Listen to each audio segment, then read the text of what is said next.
Hello, this is Viewlight AV from Cloner Alliance, a standalone ultimate analog-to-digital bridge, the perfect solution to digitize and preserve precious analog memory.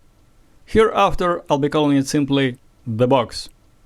This unit was sent to me by Cloner Alliance for review, so I'll try to be less abrasive in my opinions, but I will still mention all the important points. Let's see what's inside. Ta-da! There is the box itself. Here it is. There's a remote control, composite and stereo audio cable, USB-A and USB-C on the other side cable, and this is a TRS cable for audio, USB power brick, and this is an angled HDMI connector. For digitizing video, you can choose target resolution by setting it to 480p, which is available from the menu irrespective of the input video type. Auto, in this case 60Hz video or NTSC, will be recorded in 480p resolution, and 50Hz video, commonly known as PAL, will be recorded in 576p resolution. Or you can choose to upscale your video to 1080p. The resolution setting affects the aspect ratio. This is how it's explained in the Viewlight AV operating instructions. Instead of trying to decipher this confusing language, let's just test. This is a movie desk set. Originally filmed in CinemaScope, it was mercilessly cropped for the VHS release, like most movies distributed for home viewing back then. Because you're not in love with me, you're in love with her. She'd always come first. If anything went wrong with her, you'd forget about me like that. Let me capture it in all three available modes and compare the results. It's for you, Mr. Sumner. Catch anything? As you can see, if you want to digitize an old-school 4x3 program, you need to use 480p setting. Other settings stretch the picture. What's it gonna be? Midget golf? Snack bar. The situation with PAL recording is even worse. In auto mode, the resulting video is narrower than it should be, while the 480p mode loses 20% of vertical resolution. Now let us see some TV recordings that I made with the VHS VCR, then digitized with the box. I advise watching this comparison on a large screen in 60p mode. Pay attention to fluidity of motion, occasional jerks in motion caused by dropped or inserted frames, smoothness of thin lines and absence of jaggies. For comparison, on the right side is the version I obtained by using a digital 8 camcorder as an analog-to-digital converter.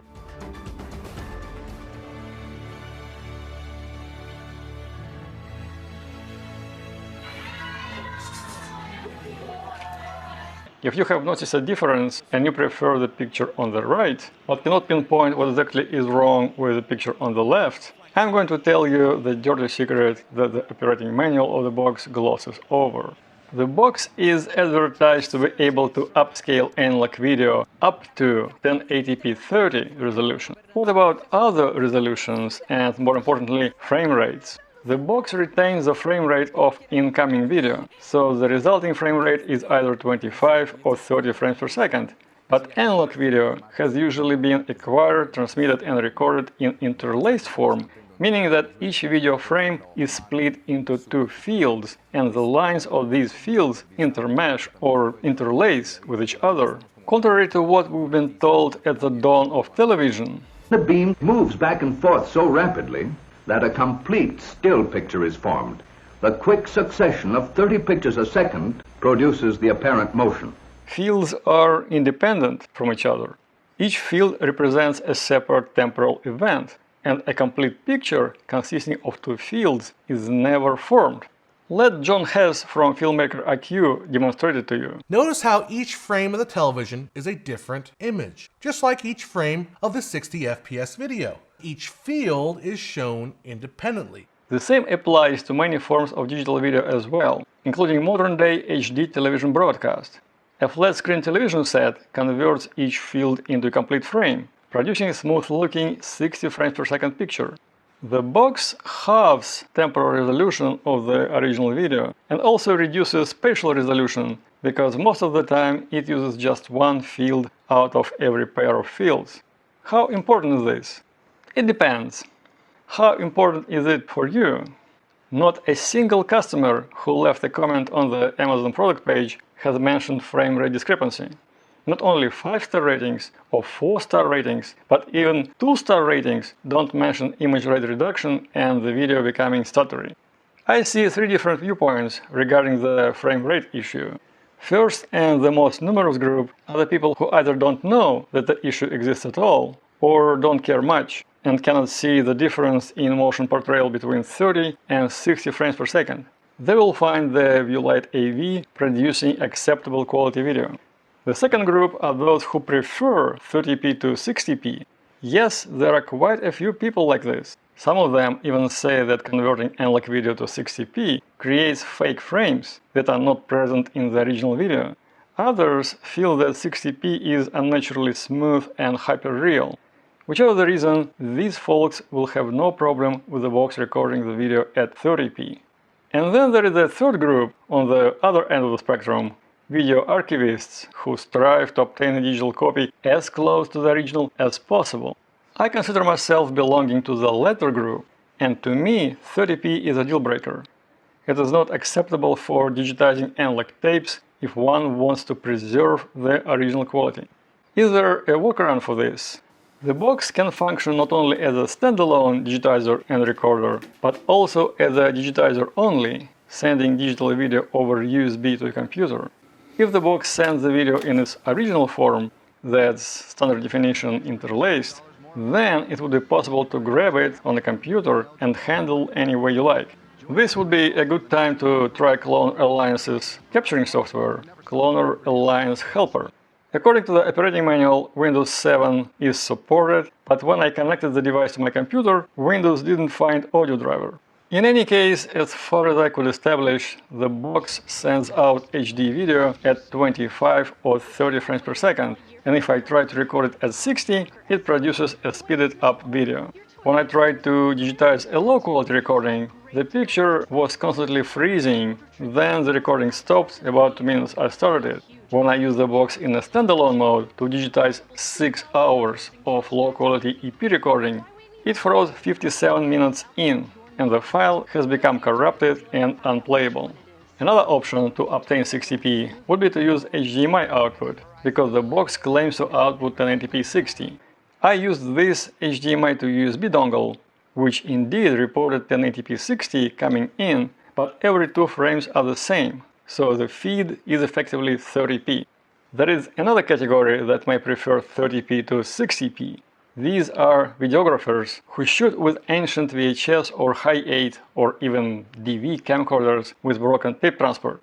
They use an external digital recorder to bypass tape completely, which in case of DV is usually downgrade unless they use proper firewire-based recorders, but in case of VHS and Hi8, these boxes may be an improvement or tape recording.